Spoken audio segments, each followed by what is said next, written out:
पूर्व मुख्यमंत्री हेमंत सोरेन की पत्नी कल्पना सोरेन हर कदम पर अपने पति के साथ हैं। आज राहुल गांधी से मिलने के बाद उनका एक फैसला सामने आया है कि वह अब अपने पति हेमंत सोरेन की सोशल मीडिया की कमान संभालेंगे।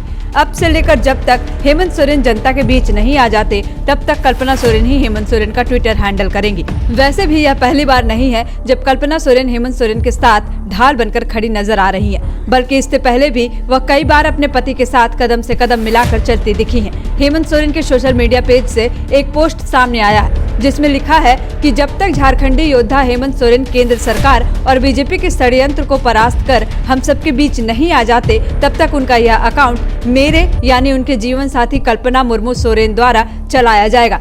हमारे वीर पुरखों ने अन्याय और दमन के खिलाफ हूल और उलगुलान किया था। अब फिर वह वक्त आ गया है। आप सभी का स्नेह और आशीर्वाद पूर्व की भांति बना रहे। लड़े हैं, लड़ेंगे, जीते हैं, जीतेंगे। जय जोहार, जय झारखंड। भारतीय संस्कृति में पत्नी को अर्धांगिनी कहा जाता है और कल्पना सोरेन ने सच्चे अर्थों में यह साबित किया है कि अर्धांगिनी होना क्या होता है। आपको याद होगा जब हेमंत सोरेन से पहली बार 17 नवंबर 2022 को अवैध खनन मामले में ईडी दफ्तर में पूछताछ चल रही थी, उस वक्त भी कल्पना सोरेन अपने पति हेमंत सोरेन से मिलने ईडी दफ्तर पहुंच गई थी। ईडी दफ्तर अचानक पहुंचने से लोगों ने उनकी खूब सराहना भी की थी। पूर्व मुख्यमंत्री हेमंत सोरेन से ईडी ऑफिस में दोपहर 12 बजे से उस दिन पूछताछ चल रही थी। इसी बीच रात 8:48 पर सीएम की पत्नी कल्पना सोरेन अचानक ईडी दफ्तर पहुंच गई थी। इसके बाद हेमंत सोरेन ईडी ऑफिस से पत्नी कल्पना सोरेन के साथ बाहर निकले थे। उस वक्त भी यह देखकर पता चल गया था कि कल्पना सोरेन पति हेमंत सोरेन के हर कदम पर उनके साथ हैं। इसके बाद अभी हाल ही में 31 जनवरी 2024 को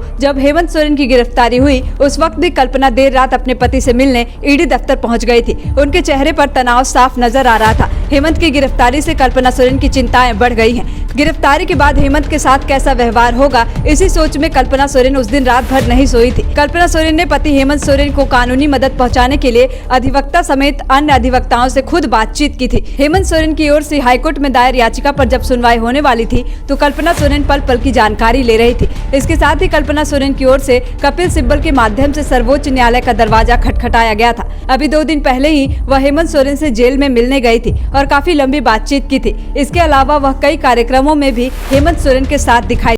बता दें कि लैंड स्कैम मामले में हेमंत सोरेन की गिरफ्तारी 31 जनवरी 2024 को हुई है। तब से वह ईडी के कब्जे में है। उनकी गिरफ्तारी के बाद झारखंड में चंपई सोरेन की सरकार बन गई है। आज चंपई सोरेन ने बहुमत भी हासिल कर लिया है। उन्हें 47 विधायकों का समर्थन प्राप्त हुआ है। इसी दौरान पूर्व मुख्यमंत्री सीएम हेमंत सोरेन भी आए थे। उन्होंने सदन में ही अपने दिल की भड़ास निकाली। यह इतिहास के काले अध्याय में दर्ज हो गया है जब किसी मुख्यमंत्री की गिरफ्तारी हुई है। मुझे जेल भेजकर भाजपा को अगर ऐसा लग रहा है कि वह अपने मंसूबे में कामयाब हो गए हैं, तो वह गलत सोच रहे हैं। मुझे जेल भेजना एक बड़ी भूल साबित होगी, इतनी बड़ी जिसे झारखंड के इतिहास में याद किया जाएगा। बाबा भीमराव अंबेडकर का सपना कहीं न कहीं अधूरा रह गया। जिस तरह से उनको अपना समाज छोड़कर बौद्ध धर्म अपनाना पड़ा, वैसे ही आदिवासियों के लिए आने वाले टाइम में होने वाला है। हर काल में आदिवासी, पिछड़ा, दलित, अल्पसंख्यक के ऊपर जो अत्याचार हुए हैं, उसी अत्याचार के रूप में उदाहरण 31 जनवरी का है।